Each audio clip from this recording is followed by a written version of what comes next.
आणि आत्मबोधाची का गरज आहे? कारण आपण बंधनात, आपण चुकी माच्या मार्गात आहे, आपण ते बुद्धीत आहे. आपला भाव देवभाव आहे, ब्रह्मभाव नाही. आत्मभावाची जी जागृती असते तेव्हा देहा बुद्धीची निवृत्ती असते. देह बुद्धी घातक असते आणि सुख दुःखाला सदा सदा सुख दुःख प्रगट करणारे असते. म्हणून सुख दुःख ही उगम जरी झाले तर बुद्धी त्या सुख दुःखात थांबत नाही किंवा त्या सुख दुःखाला स्पर्श करत नाही, त्याला ज्ञान म्हणतात. आणि हा आपल्याकडे भाव नसतो. ज्ञानाचा अभाव आहे, देह बुद्धीचा भाव आहे, म्हणजे अज्ञान आहे आपल्या संस्कृत आहेतच. पण आपली ओळख झाली नाही, मी कोण कळाले नाही, बंधन जळाले नाही, परमात्मा मिळाला नाही, सुख भोगता आले नाही, दुःख त्यागता आलं नाही, खोट्यातून निघता आलं नाही, आणि स्वरूपामध्ये बुद्धीला थांबता आलं नाही. तिला स्वतःचे स्थान कळाले नाही, संत मिळाले नाही, ग्रंथ बुद्धीनं अवलोकन केले नाही, सत्संग झाला नाही, आणि तिला तुझं दुःख टाकता आलं नाही, म्हणून ती बुद्धी भ्रमात थांबली आणि ती जगाला बोलली. त्या गोष्टीला अवलोकन बघा किती पॉइंट आहेत. आता किती पॉइंट आहेत, वन बाय वन वन, एकामागे एक एकामागे एक, एवढे पॉइंट आपल्या विषयी येतं. म्हणून आपण त्या भगवंताला न जाणता जगताला जाणलं आणि दुःखाला समोर आणलं, म्हणजे जवळ घेतलं. भगवंताला जाणताना दुःख येत नाही आणि दुःख भोगताना जवळ भगवंत नाही. त्या दोन गोष्टीचं समीकरण ज्याला माहित नाही तो आपल्या आपल्या भूमिकेत राहतो आणि आपल्या वास्तवाला पाहतो. आपलं वास्तव स्वरूप म्हणजे आत्माराम आहे आणि आपलं ब्रह्मातलं रूप म्हणजे देहाचं भान आहे. ती तर अज्ञानाची खाण आहे. जीव तर जीवच आहे. मग जीव जर स्वतःला ओळखत नाही, देहाला माझं म्हणतो आणि जडाकडे प्रवाहित होतो, इंद्रियामध्ये थांबतो, विषाला मागतो, हा जीव फार दुःख भोगतो आणि दुःख तयार करतो. त्या दोन गोष्टी तुम्हाला सांगितल्या की दुःख का भोगतो आणि सुख दुःखात का रमतो आणि त्या अंतःकरणाला देहाचा संबंध का होतो आणि त्या अंतःकरण अज्ञानात कगड का राहतो आणि त्या अंतःकरण भगवंताला का ओळखत नाही आणि ते संतप्त का होतं अंतःकरण. तिरुनाथ मायेची शक्ती त्या अंतःकरणामध्ये असते आणि अंतःकरण जडाला माझं म्हणत असतं आणि ते अंतःकरण त्या खोट्या जगताकडे धावत असतं, विषयाला भोगत असतं आणि गुणामध्ये थांबत असतं. स्वतःचं वैभव टाकलेलं असतं सचित. स्वतःचं वैभव जीवाचं सचित आहे, खरं सुख आहे, आपलं रूप सचित आहे, सचित आनंद आहे. मग ते सुख नाही भोगत आणि आपण परमात्म्याला नाही ओळखत. जगाला ओळखणं म्हणजे परमात्म्याला ओळखणं नाही आणि कर्म करणं म्हणजे धन्य नाही. आपण कर्म करतो, बहिरंगात शिरतो. बहिरंगाचा टप्पा काही काळ असतो, अंतःकरण सिद्धीनंतर बहिरंग थांबलं पाहिजे. पण बहिरंग कशाला म्हणतात हेच कळत नाही. बहिरंग आहोत का हे माहित नाही आणि बहिरंग सोडायची ताकद पण नाही. अशा नाना गोष्टीचं अवलोकन इथं बसलं की आम्हाला येतं. कणी व्यासपीठ ज्ञानाचे आणि चिंतन वेदाचे, समजणं सद्गुरूच्या माध्यमातून स्वरूपाचे आणि कर्ण सुखाचे. साक्षात्कार भगवंताचा आहे आणि निवृत्ती ही अज्ञानाची आहे, प्रतीती ही परमेश्वराची आहे, अनुभूती ही सुखाची आहे आणि हे चिंतन परमबोधाचं आहे. परमामृत म्हणतात त्याला. ते चिंतन परमात्मा ते परमामृत आहे. ही बुद्धी अमृत किती आहे तेव्हा मुरत नाही जीवात्मा, अमृत का म्हणजे आपण समजून घ्यायची रीत आहे ही वेदांताची रीत आहे. आणि हे कशामुळे येतं तर भगवंत देतो.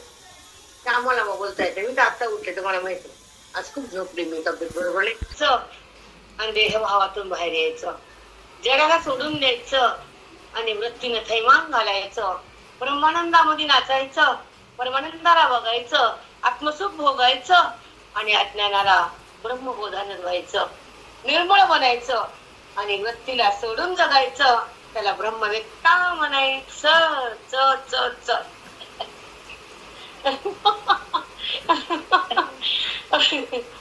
सहज वाणी उघडली तर नुसता वेद, नुसता वेद. एवढा आशीर्वाद आहे संताचा, ग्रंथाचा, भगवंताचा आणि माझ्या मातेचा. मी काय केलं? तपस्या खूप आहे. खूप आहेत असतात तेव्हा संसारात ती सुख पाहिजे. तर सद्गुरूचा म्हणजे गुरुचं पाठबळ म्हणतात ते. अष्टमात गुरु खराब, 12 स्थानी खराब. तिचे गुरु जर नसलं पाठबळ तर कामच होत नाही. लग्न होत नाही, घर होत नाही, पैसा होत नाही, काय होत नाही. आता आम्हाला तर अखंड गुरुचं बळ आहे. आमच्या कुंडलीत गुरु येऊन बसलाय, जातच नाही. मग बघायचं काम आहे का? म्हणून तर ब्राह्मण लागत नाही. गुरु ब्राह्मण आमचा सगळं तोच आहे.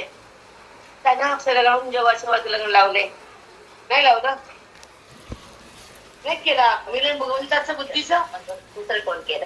हा, पुन्हा जन्म नाही, पुन्हा लग्न नाही, पुन्हा देह नाही, पुन्हा मळ नाही, पुन्हा अज्ञान नाही, पुन्हा इंद्रिय नाही, पुन्हा वासना नाही, पुन्हा जगत भ्रम नाही, आणि भगवंताचा संबंध संपत नाही, जगताचा संबंध होत नाही, वृत्ती देहाकडे येत नाही, आणि तिला अनुभूतीतून बाहेर निघता येत नाही. आत्मानुभूती म्हणतात त्याला. हा, आत्मानुभूती भोगतील ती.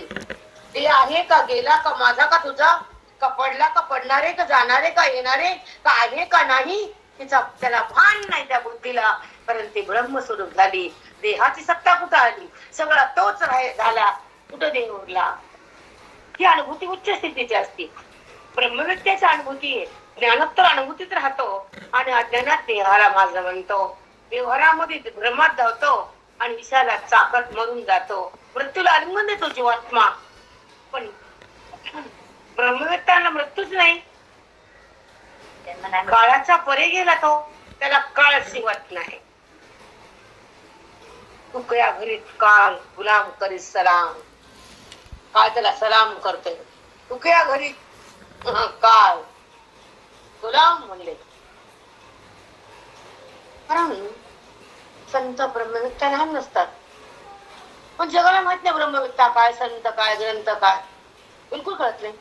तुम्हाला मी काय अभंगात सांगितलं, संमचरण रट्टे मिटेवरी साजरी तेथे माझे हरी रत्तीराम अनेक नळघे माईक पदार्थ तेथे माझे अर्थ नको देवा. ब्रह्मादिक पदे दुःखाची शिराणी तेथे दुच्छिंत घनी घडो देशी. तुकामणे अम्मा कळले जे वर्म जे जे कर्म धर्म नाशिवंत. कर्म नाशिवंत आहे आणि धर्म नाशिवंत आहे. आणि आमचं जे सिद्धांत आहे तो शाश्वत आहे. हे जर अभंग कळतो तो तिथं तत्क्षणी उद्धारून जातो. कुठं कळतं? तुका म्हणे अम्मा कळले जे वर्म जे जे कर्म धर्म नाशिवंत. धर्म म्हणजे पाप पुण्य उत्पन्न करणारे काम कर निष्काम कर्म. ज्या कर्मातून पुण्य उत्पन्न होतं ते कर्म पुन्हा फल देऊन नाश पावतं. ज्या धर्माने विधीने वागलं ते पुण्य स्वर्गात नेतं, नाश पावतं. पुन्हा मला कर्म नको, केलं तरी माझं नको, कर्माचा संबंध नको, कर्माचं फल नको, कर्माचा करतेपणा नको. तुका म्हणे आम्हा कळले वर्म जे जे कर्म धर्म नाशिवंत. कर्माचं फल नश्वर आहे, पण तेच कर्म जर निष्काम केलं ते भगवंताकडे नेण्यासाठी अंतःकरण शुद्धीला काम देतं. मला कर्मही नको, आम्ही भगवंताकडे आलो, आम्ही भगवंत झालो, आम्हाला धर्मही नको, कशाला पुण्य आणि पाप. आम्ही समज झालो. कळतो माती अभंग कळत नाही, हे कळतंय ते कळत नाही. अभंग कळत नाही, हे बी कळत नाही. बाबा किती अवघड आहे आपलं. म्हणलं तर राग येते बायाला, आणि ये ना कधी पण उडू म्हणा उड्या मार टाक टाक. मी काय करू? आहे ते आहे. तेव्हा पण पूजेला बसतात.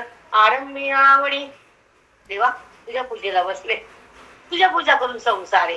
हा कर्म नित्य, हा व्यवहार आहे, गृहस्थाश्रम आहे. तुला पूजा केल्याशिवाय संसारातली क्रिया नाही. म्हणून आरंभी आदरी आवडी आली नाम. आरंभी आदरी आवडी आले नाम. आवडी आले नाम. तेने जगी सकाळ सिद्ध पूर्ण झाले काम. राम कृष्ण गोविंद पाळा कृष्ण पाळा. राम कृष्ण गोविंद गोपाळ कृष्ण गोपाळ तू माय माऊली जगी जीचा जिव्हाळा. जगात तूच आहेस, तुझं प्रेम आहे आणि तू जवळ आहेस, जीवीचा माझ्यासोबत आहेस. कळतो का अभंगाचा भाव वाटतं. तुकोबरायांची कृपा झाल्यावर, संतांचा आशीर्वाद आल्यावर, अंतःकरण पावन झाल्यावर आणि पुण्याचा डोंगर झाल्यावर अभंगाचा आस्वाद त्याला ध्याला टाकता येतो. ते हृदय पावन असतं, मन पवित्र असतं, देह अति सुंदर असतो हेंदलेला. त्याच्या दर्शनानं पाप जातं, त्याच्या हवेनं दुःख सहन करता येतो. म्हणून संतांचं दर्शन जगात महान असतं. पंढरपूरला का किंमत आहे? सगळे संतांची पायधूळ पडते अंगावर. हा पंढरपूर महान आहे कारण तिथं वैकुंठातून देव बसले देऊन. बाबा कुठे वैकुंठातून आलेले? स्वयंभू असतील, आले असतील, गेले असतील, ते नका सांगा आम्हाला. पण आमचा मायबाप पुंडलिकासाठी आलाय. हा निमित्त पुंडलिक आहे, पण आलेल्या जीवाला उद्धार करणं आणि पायावर डोकं ठेवण्यासाठी आशीर्वाद देणं.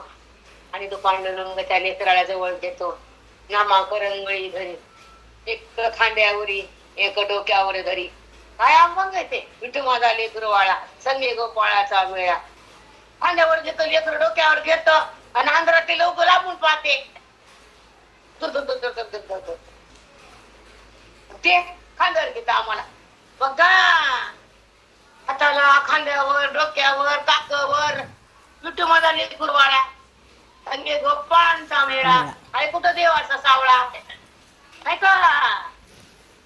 आमचं परब्रह्म आमच्या संग, आम्हाला कुठं जायची गरजच नाही. आमची आळंदी, आमचं पंढरपूर, एक माहेर एक बाप. तिथं इथं माय, पांडुरंग बाप. कुठं जायचं आता? काय दिंड्या, पताका, पालख्या, सोहळा, रंग, टाट, जय घोष, लाखो लोक एकदाच. VIP नाही, चेकिंग नाही, बुकिंग नाही, आधार कार्ड नाही. चलो आओ घुमड घुम्मा. मोठा सण किती घरी असेल? 2 वाजता गेलो, मुंगी सारखे लोक. काय भगवंता आगमन झाला असतात माझ्या भोवताली माझे लेकर. आपलं एक लेकरू आलं तर माझ्या नाचत नाचत लाखो लेकर ते लेकरू तर लायकीच नसतं. काय आनंद झाला असतं त्या परब्रह्माला. येड झालं येड. त्याचे संत, त्याचे लेकर, त्याचे भक्त बघून काय उरी येतं, कळतं, उडी मारतं. ते मध्ये नसतं. आणि दर्शन झालं का आणि बघितलं काय झालं बघायला दिंड्या पताक्या, वैष्णव नाचती बघा का ती वरी येऊन. त्याला मोदी कसं येत एवढ्या लोकांना? ती म्हणतो मी वरी येते, तुम्हाला पाहत मला बघा. म्हणत कसं दर्शन आपल्याला कळस बघितला, मुख बघितला, चंद्रभागा झाली, संताची धूळ अंगावर आली, पावन झालं. यंदाच चुकलं पुढच्या वर्षी वारी. माफ कर पांडुरंगा. तसा जगाच्या लोकांना पागल झाली मी. माझ्या बाया आणि माझ्या बाळाचे नि आधारे एकच करुणी दुसरे. मुख पाहती गवारे तैसे नको हे. मुख पाहती गवारे येडे तैसे नको हे. मुख इथं एक आरशात आहे. अर्पणाचे दर्पणाचे मी आधारे एकच करुणी दुसरे. मुख पाहती गवारे तैसे नको. हे मूळ लोक त्याच्यात बोधी बघतात आणि त्याला म्हणतात हाय तोंड. तोंड इथं एक आरशातून तसं बोलली मी गाडी मावली. दर्पणाचे मी आधारे, त्याचा आधार घेऊन एकाला 2 करतात. तसं मला द्वैतामध्ये बघतात. वा वा वा वा, मी 2 आहे बा. तुझ्या सोबतच आहे, एक रूपच आहे. मी अभिन्नच आहे. मला भिन्न का केलं सांगा? भक्ताला विचारा प्रश्न आहे. आता बोलू शकत नाही तो हे द्वैतवाले. मग मी आडवीत नाही हे लोकांना. घाम काढीन, घाम खरंच काढीन घाम यांचा. जाऊ द्या, वाटतं कुठे बोलायचं. द्वैत युनिट नाही, नाजूक युनिट नाही, कुठे बोलायचं. दर्पणाचे मी आधारी एकच करून दुसरे तैसे नको गवारे. तसं बघू नको. ही तोंडीतच आहे, पण आरशात दिसतं ते प्रतिबिंब आहे आणि हे बिंब आहे. जगत ती माझं प्रतिबिंब आहे आणि मी जगात बिंब आहे. जगत ही माझी बिंब आहे आणि मी प्रतिबिंब आहे. म्हणजे माझी सावली म्हणजे जगत आहे. आता हे मी आहे, माझा चेहरा पण दिसतो कुठं? आरशात. आणि वाटतो आरशात. सांग आरशात आहे का इथे? इथं फिरायला आहे, इथं फक्त प्रतिबिंब आहे. आपण आरसा काढला की तोंड गेलं का? आहे जागे आहे. आता प्रतिबिंब गेलं का तोंड गेलं? जाग्यावरच आहे. आपण आरसा काढला की वाटतं तोंड गेलं, समोरचं गेलं नाही. तसं जगत असो या नसो तो तिथंच. पण कुठं कळतो? भावार्थ कळत नाही. दर्पणाचे आधारे एकच करून दुसरे, एका दोन केलं. हे प्रतिबिंब आणि हे बिंब एकाचे दोन झाले की नाही? तसं भगवंत एकाचे दोन झाला म्हणजे जगत रूपाने समोर आला. समोर जरी दिसला तर तो जगत नाही, कारण जगताचा नाश आहे. नाही का? विनाश जगत नाही का? मग त्याचा नाश होतो, भगवंत त्याचा राहतो. पण कसा नाश होतो का तुम्हाला सांगा वेळ का नाही? पुढे चला. दर्पणाचे आधारे एकच करून दुसरे, मुख पाहते गवारे तैसे नको. मला बघण्यासाठी दर्पण घेतलं असेल दुसरं रूप बघायला आणि खरं रूप सोडायला, तसं मला बघू नको. जित्त आहे तित्त बघ, जसा आहे तसा बघ. काय सुंदर आहे खरंच. ज्ञानेश्वरी अमृत आहे. काय बघू नये, कुणाकडे जाऊ नये. पुन्हा एकच माऊली माय भेटली, 10 माया कशाला? एकच माय चांगली का 10 माया पाहिजे? एकच चांगली. सगळ्या सावतर सावत्र काय करतात? हे पहाणे ऐसे असे वीरा, हे पहाणे ऐसे असे वीरा. हे कसं पाहणं सांगू का? दर्पणा वीरा. वीरा तू अजून सूर आहेस, वीर आहेस, धनुर्धर आहेस, अधिकारी आहेस. तुला पाहता येतं आत्मरूपाला, दर्पणा वाचून पाहता येतं. जेव्हा वृत्ती दर्पणात जाती, परान्मुख होती, स्वगृह मुखाला दाखवते, तर वृत्ती दर्पणाकडे जाते, आरशाची परान्मुख होती आणि स्वतःच्या मुखाला दाखवती. त्याचं मला ग्रीवमुख होत, ग्रीवान्मुख, दर्पणातलं खोटं मुख, आणि परत फिरून ह्या मुखाला ती दाखवती. तसं ह्या अंतःकरणातल्या आत्मरूपानं ते जगत झाले, ते ज्ञानी वृत्ताला ते दाखवते, अज्ञानाला जगत दाखवते, आणि बुद्धिमान लोकाला ब्रह्मवेत्याला खरं दाखवते. जगताचा अभाव करून, जगताचा वाद करून जगदीश्वर अधिष्ठान रूपाने दिसतो, जगताचा वाद होतो. अबाधित परमात्मा स्वरूप तिथं दृश्य जाऊन द्रष्टा तिथं राहतो. पाहणारा द्रष्टा, दिसणारा दृश्य सुद्धा नसून त्या ठिकाणी ते चैतन्यच आहे. पाहणारा पण चैतन्यच आहे, सगळ्या वृत्तीमध्ये पण तेच आहे. तिन्ही ठिकाणी जर ते आहे, वृत्ती बी नाही, प्रमाता बी नाही, जगत बी नाही. त्रिपुटीचा वाद झाल्यानंतर तो परमात्मा प्रगट होतो आणि आत्मरूपामध्ये वृत्तीचा लय होतो. तेव्हा तो मी आहे असा वेदांत लोकाला, ब्रह्मवित्त लोकाला अनुभव येतो. तो ज्ञानी महंत बनतो. ही ज्ञान दृष्टी बेटा तुम्हाला कितपत कळलं मला माहित नाही, पण हा सिद्धांत वेदाचा वेद आहे, हा वेदो नारायण आहे. तुम्हाला कळत असेल त्याला मला माहित नाही, पण मांडणी हीच आहे वेदाची.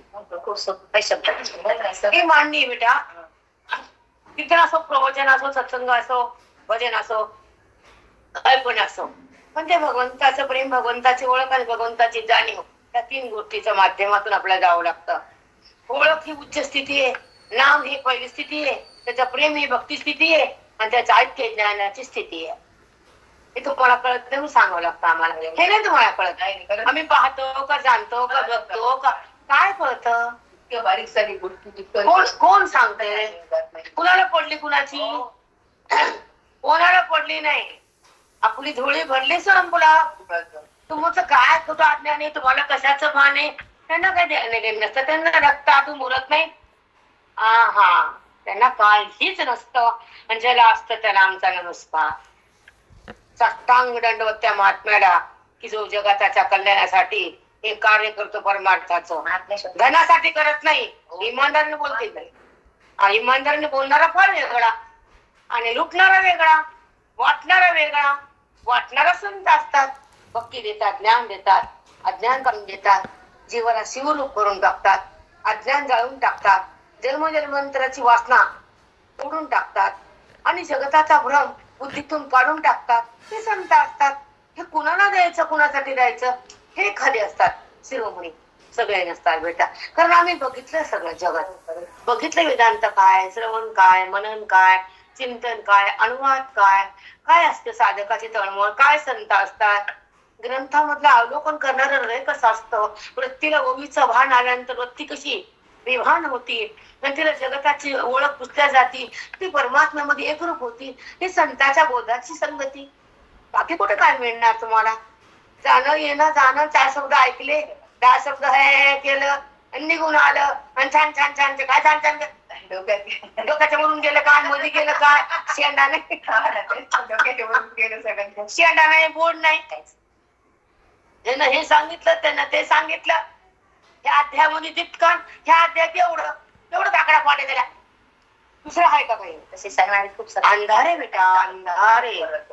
आणि आपण पण आंधळे, आपण जर ब्रह्मविद्या जर प्राशन केली नाही, आपण जर सत्संग केला नाही, तर तुमचा अंत बरोबर नाही.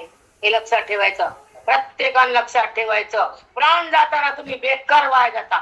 तुमचा प्राण मग नरकात जाईल का लोकांतराला जाईल का तुम्हाला पितृ योनी मिळेल ते आम्हाला माहित नाही, पण ब्रह्मज्ञान झालं नाही तर तुमची खैर नाही, खैर नाही, उपयोगच नाही तुमच्या जन्माचा. म्हणून ती बाळ, लेकरं, टोकरं, माकडं हे सगळं बाजूला करतात.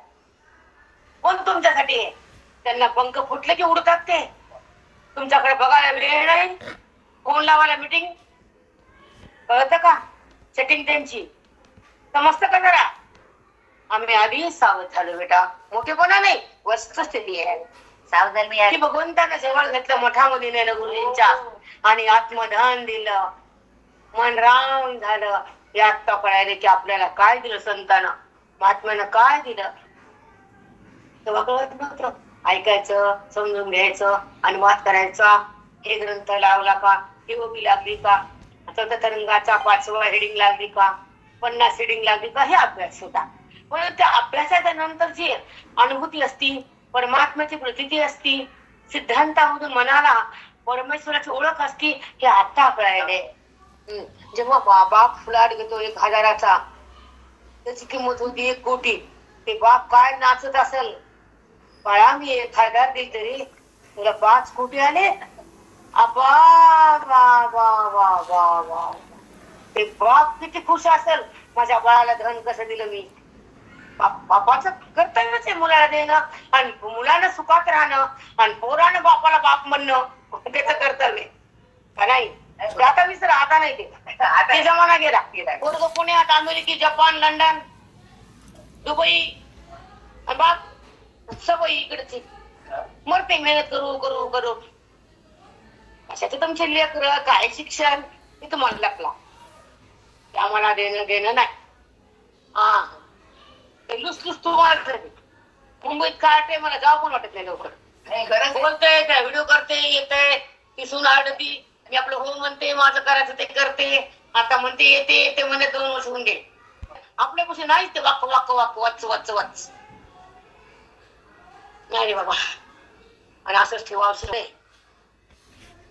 जे आपण त्याला मोठं करतो आणि ते उडून जातो, आणि तुम्ही त्याला मान डोलवता, ते आम्हाला खपत नाही. तुम्हाला खपत खपून घ्या, आम्हाला काय करायचे. बरोबर का चूक आहे? त्याचा काय चूक तुम्हाला, उपयोग काय त्याचा.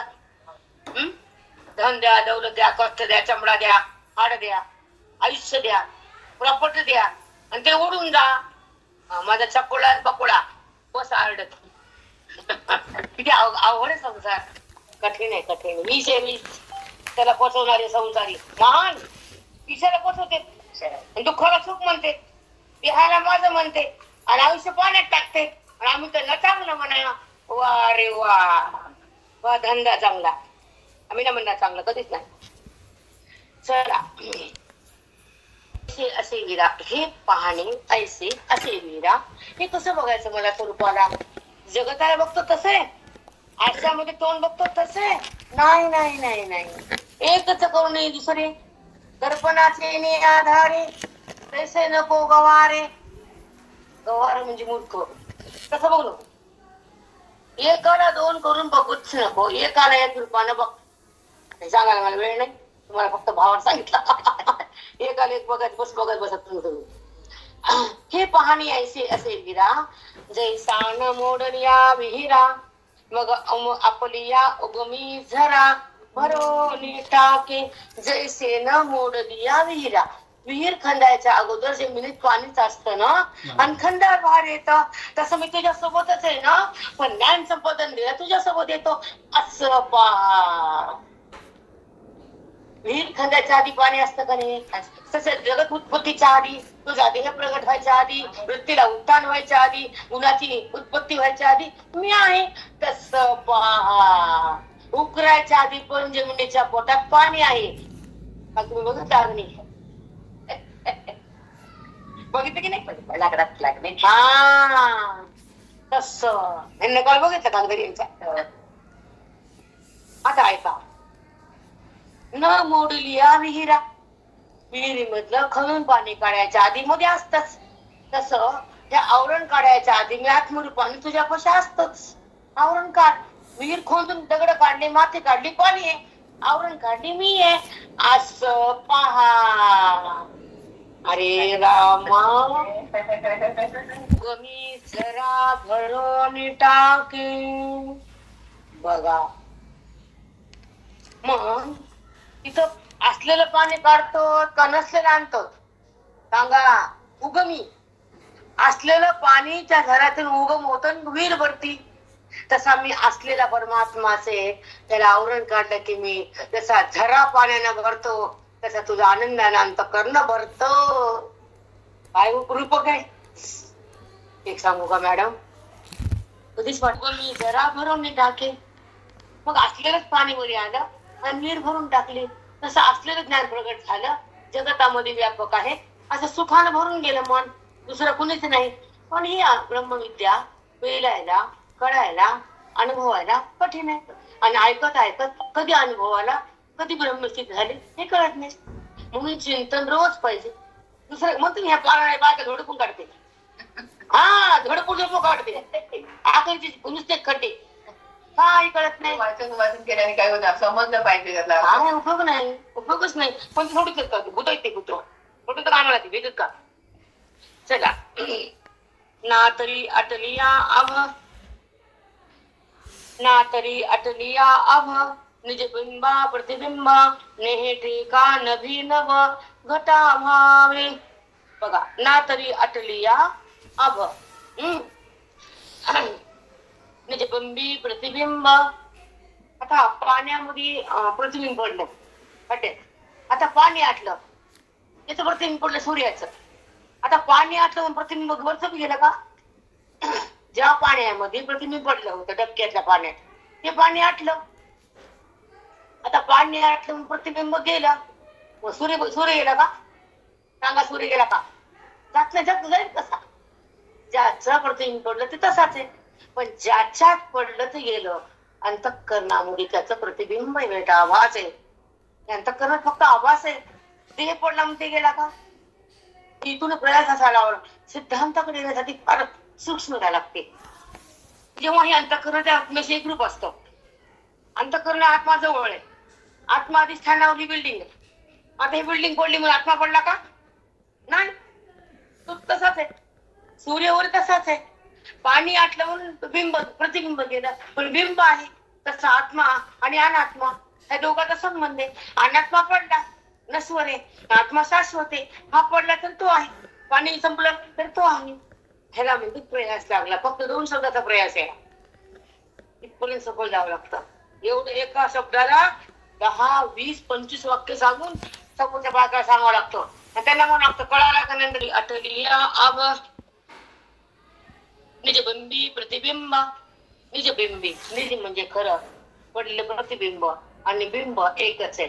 तसा परमात्मा आणि शिवात्मा एकच. निज बिंबी बिंब. बघा प्रतिबिंब कुठे शब्दात किती भरे माऊली शब्दात. निज बिंबी प्रतिबिंब.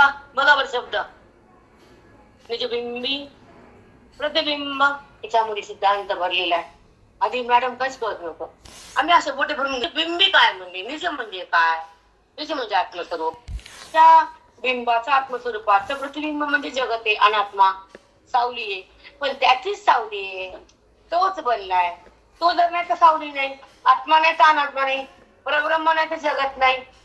असं हे जेव्हा आत्म्या बुद्धीला कळतं तर बुद्धी भगवंताकडे वळती, देहाकडे वळत नाही. ही खुणी माऊलीच्या ज्ञानाची. आणि जेव्हा हे सागरं कळतं तर मन ईश्वरामध्ये थांबतं, देह थांबत नाही. ते लक्षात टेपल जीवा. आणि इथे ना मॅडम तुमचं कसं असतं, हे प्रकरण आहे आणि हे सिद्धांत तुम्ही पाठ करून जाता सांगता, तुमचं बोलते लेक्चर लोकांचं. आमचं कसं आहे का, आम्हाला अवलोकन करून काढावं लागतं नवीन नवीन नवीन नवीन.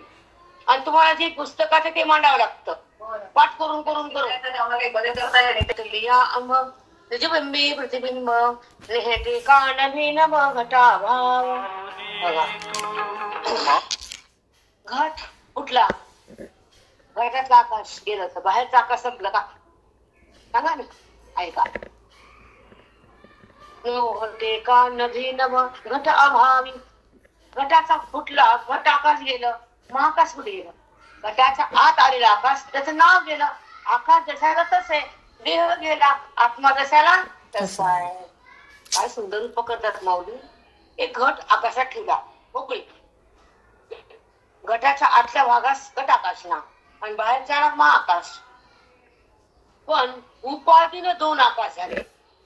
घटाच्या खापराची उपाधी, तर महाआकाशाला घट आकाश केलं. तसं सगळं ब्रह्म आहे आणि ते आत आलं पुन्हा आत्मा नाव आलं. ही उपाधी देहाची उपाधी. याच्यामध्ये आलं म्हणते परब्रह्म, आत्मा आला आत, तर बाहेर तोच आहे. पण ही उपाधी पडली तर दोन्ही एकच आहे. किती सुंदर सांगितले. कळालं का प्रेरणा? अर्जुना वीरा शूरा, तुझ्या मध्येच मी आहे, पण तू मला दर्पणात पाहतोस. दर्पणा वाचून आत्मरूप पाहता येतं. आत्मरूपानं जगत झालं. ज्ञानाला जगताचा बात करून अधिष्ठान जगदीश्वरच दिसतो, त्याला जगत दिसतच नाही. ही ज्ञानाची दृष्टी आहे. अबाधित परमात्मा प्रगट होतो. दृष्टा हा पाहणारा आणि दृश्य हे सगळे त्रिपुटी एकच आहे. द्रष्टा द्रष्टा आणि दर्शन सगळ्यामध्ये मीच आहे, सगळा चैतन्यच आहे. वृत्ती प्रमाता जगत हे काहीच नाही. जेव्हा त्रिपुटीचा बाध होतो तर वृत्तीचा आत्मरूपात लय होतो, तेव्हा तोच मी आहे ही प्रतीती येते. तो ज्ञानी असतो, तो महंत असतो, त्याची ज्ञानदृष्टी असते. जगताच्या कल्याणासाठी ते विभूती असतात. परमार्थाचं कार्य करणारे असे महात्मे असतात. जगताला फक्त भक्ती आणि ज्ञान वाटतात. जगाचं अज्ञान जाळतात, जीवाला शिव करतात, असणेला नष्ट करतात, जगताचा भ्रम काढतात. ते संत शिरोमणी असतात. वृत्तीत परमात्मा एकरूप होतो. ते अभ्यासानंतर, अध्ययनानंतर, वेदांत शास्त्राच्या अध्ययनानंतर परमात्म्याची अनुभूती येते. जेव्हा वेदांताचे सिद्धांत बुद्धीला पडतात तेव्हा परमात्म्याची ओळख होते. नंतर माऊली बिंब प्रतिबिंब वाद सांगतात. मला पाहणं हे आरशात प्रतिबिंब पाहण्यासारखी नाही आहे अर्जुना. तू एकाला दोन करून पाहू नकोस. तू मला एकत्वानं बघ. मी एकच आहे, मी दोन नाहीच आहे. मी तुझ्या सोबत आहे. मी तुला ज्ञानानं मिळतो, मी तुला ग्रंथानं कळतो, मी तुला श्रवणात मिळतो. तसं जमिनीतलं पाणी काढायला खणावं लागतं, तेव्हा पाण्याचा झरा लागतो, पण ते पाणी आधीच होतं. तसं आवरण काढलं, मी आधीच आहे. तर आवरण काढल्यावर माझं दर्शन होतं. आधी पण मी आहे, मी असलेलं आधीच आहे. तसं जेव्हा पण माझं आवरण निघालं तर तेच अंतकण आनंदानं भरून जातं. तसा झरा पाण्यानं भरतो, तसा मी प्रगटलो, आवरण निघालं की माझं दर्शन होतं. असलेलं ज्ञान प्रगट झालं. जगत त्यानंच वापरेलं आहे हे कळालं ब्रह्मविद्येनं. पाण्यात पडलेलं प्रतिबिंब, पाणी आटलं की प्रतिबिंब गेलं, पण बिंब गेलं का अर्जुना सांग? सूर्य तसाच आहे. तसं अंतःकरणात त्याचं प्रतिबिंब पडलं, त्यालाच आभास म्हणतात. आणि देह पडला तरी फक्त प्रतिबिंबच गेलं. बिंब रूपानं मित्र आहेत, ते जात नाही, येत नाही, ते सदा आहे. ते अंतःकरण आत्म्याशी एकरूप आहे. आत्माधिष्ठान चैतन्यावर हा देह आहे. आत्मा आणि अनात्मा यांचा संबंध आहे. आत्मा शाश्वत आहे, अनात्मा अशाश्वत आहे. हा अनात्म देह जेव्हा पडतो तरी शाश्वत आत्मा तसाच राहतो, तो जातही नाही, येतही नाही. परमात्मा व जीवात्मा एकच आहे. यालाच म्हणतात निजबिंबी प्रतिबिंब. निज म्हणजेच आत्मस्वरूपाचं प्रतिबिंब. आणि जगत हे अनात्मा, ते पण तोच बनला. तो नाही तर जगत नाही, आत्मा नाही तर देह नाही. तेव्हा बुद्धी भगवंताकडे वळते. ती बुद्धी देहात राहत नाही. ते मन ईश्वरात थांबतं, देहात थांबत नाही. घटाभावी म्हणजे घटातलं आकाश आणि बाहेरचं आकाश हे सगळं एकच आहे. घट फुटला तरी आकाश तसंच राहतं ना, आकाश फुटत नाही. तसं देह गेला, उपाधी पडली तरी आत्मा तसाच आहे. सगळं ब्रह्म देह उपाधीत आलं, सगळं ब्रह्मच आहे. पण उपाधीमुळे ती परिच्छिन्न झालं, ती देहाच्या उपाधीत आलं, म्हणून त्याला आत्मा नाव आलं. पण देहाची उपाधी पडली, ती आत्मा परमात्माच आहे. जसं देह घट फुटला की आकाश आणि माहेरचं आकाश एकच आहे, तसं आत्मा आणि परमात्मा एकच आहे, फक्त भेद हा उपाधीचा आहे. आणि हीच दृष्टी यायला पाहिजे माऊली. काय सांगते यायला का एवढं ऐकून येत नाही, यायला पाहिजे काय हो, बोलती? नाही येतेच माऊली. अधिष्ठानाची दृष्टी आली आम्हाला. एवढा ग्रंथ महान आहे, एवढ्या एका ओवीमध्ये 50 वाक्य यायले तर एवढ्या ज्ञानेश्वऱ्या होतील बघ ना, विचार कर ना प्रेरणा. हो माऊली, ज्ञानेश्वराचे किती होतील, पण एक ओवी तुम्ही मोक्ष हातात द्यायलात माऊली. हे एक सिद्धांत कळाला तर काय राहिला आता. उपाधीचा बाध होते आणि सगळीकडे ते चैतन्य प्रकट झाल्यावर कुठं आत्मा कुठं काय काहीच राहत नाही माऊली. सगळं एक अंकार झालं, एकच झालं. मी म्हणायला आता तिथं सांगायला पण शब्द उरत नाही. ही अनुभूती खरंच माऊली तुम्ही वाणता म्हणून कळते. नाही ते एवढ्या ओव्या एवढा गहन आहेत, एवढ्या ऐश्वर्यवान आहे, एवढ्या धनवान आहेत ना, अशा उतमलेल्या आहेत. असं पाणी कसं पडतं ना घरातून फुटतं असं बाहेर येतं, तसं त्याच्यात तुला बोध असा तुम्ही घरात जर बाहेर काढायचं. असं मोठं पाणी लागलं म्हणतात ना, खूप धार मोठी लागली, तसं त्या ओवीला धार लागली, नुसती अमृताची धार लागली माऊली. आज्ञात राहतच नाही इथं का, त्या पाण्यात जो भिजेल आज्ञात राहतच असं. चला कोणतं तुमच्या सोबत कसा राहतो, अभिन्न भाव जागा होतो, भिन्न देववृत्ती देह बुद्धी निघून जाते.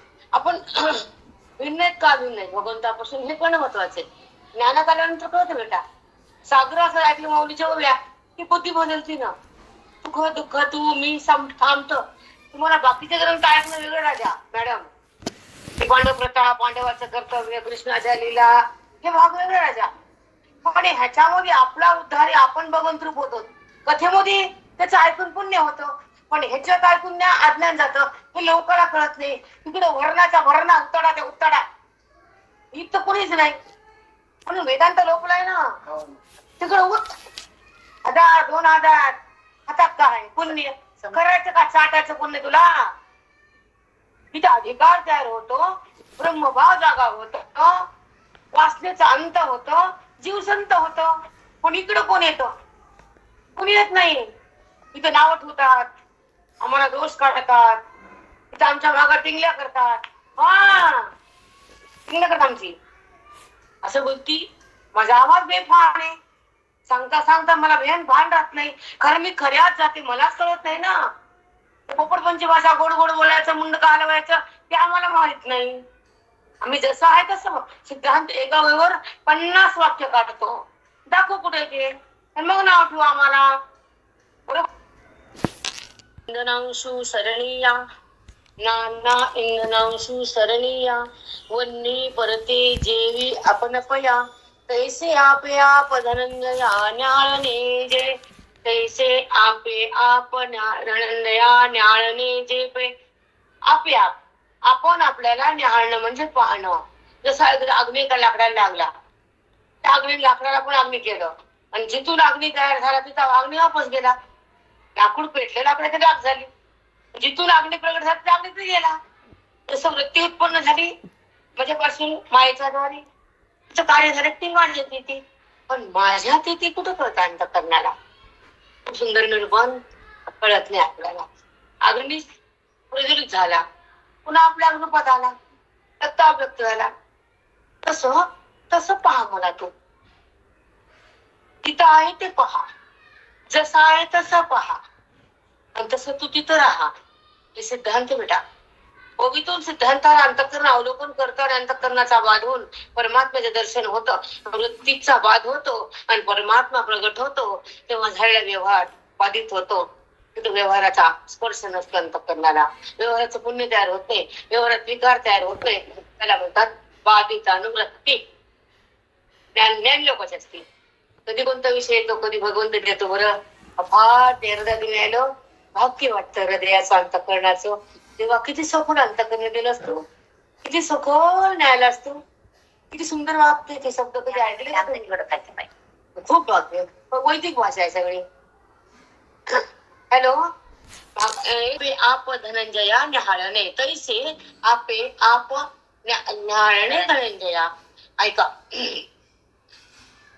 तैसे आपे आप धनंजया न्याहाळणे. आपण आपल्याला पाहणे, न्याहाळणं म्हणजे पाहणं. जसं अग्नी जिथून येतो तिथं जातो. पेट्रोल लाकडू जळायला राग झाली, अग्नीमध्ये अग्नी गेला. तसं वृत्ती जेव्हा मला जाणते तर माझ्या तद्रूप होती. आपण बाहेर येत नाही. निवार्गणी झाला विकार होत नाही. ती देहाला माझं म्हणत नाही, ती गुणात रमत नाही आणि कर्माचा करता होत नाही. तिला संस्कार देहाचे राहत नाही, ती बद्ध उरत नाही आणि ती मला सोडत नाही. वृत्ती व्यवहार केले तरी वाटत नाही, कारण बापणी उत्पन्न होत नाही. निराकार वृत्ती म्हणतात त्याला. त्या काय म्हणतात? निराकार वृत्ती. म्हणजे तिथं विकार नाही.